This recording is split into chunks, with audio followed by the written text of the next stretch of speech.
Hello guys, my name is Clarence Carlson Steve. Hi, my name is Magdalene. Hello, my name is Aiman Ivan bin Zanal. Hi, my name is Leticia and we are from subgroup 4. The experiment title is Spectrophotometry for Protein Analysis. The objective of this experiment is to determine the absorbance spectrum of unknown compounds. Next is to construct a graph of calibration protein curve for the unknown protein samples concentration determinations. The third one is to understand the principles of UV-vis spectrophotometry. Next is the materials and apparatus used in the experiment. The first one is distilled water, which is used to dissolve samples or dilute concentrated solutions. Next is test tubes and micropipetters. It is used to measure and transfer very small volumes of liquids. The main apparatus for this experiment is spectrophotometer. We also use cuvette as it is introduced samples into the light path. The last material is Bradford reagent, which is used to determine the concentration of proteins in a solution.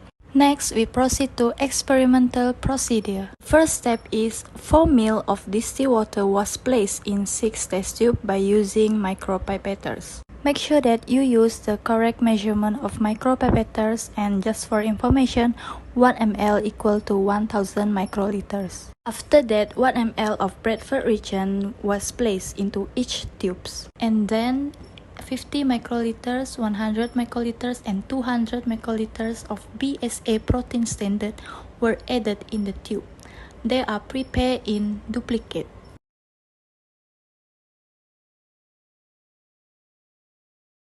Vortex is used to mix the mixture. And then each mixture was placed in cuvette and only 2 ml to avoid the mixture spill from the cuvette. The last step is use spectrophotometer to read the absorbance for each mixture, and don't forget to use sample without protein as blank.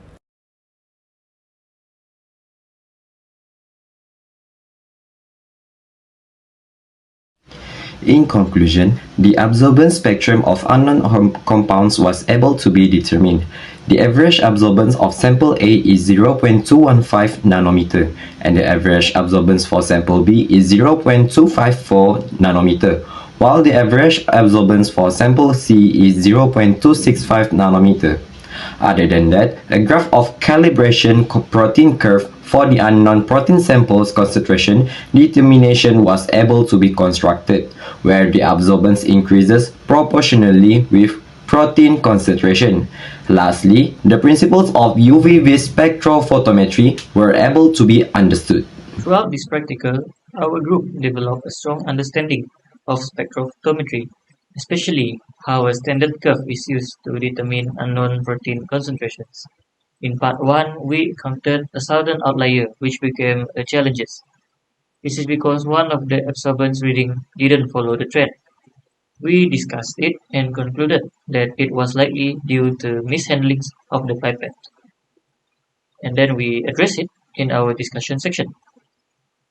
Next, all of us took turns in pipetting to gain equal hands-on experience, and we also divided the report and video tasks fairly to ensure everyone contributed.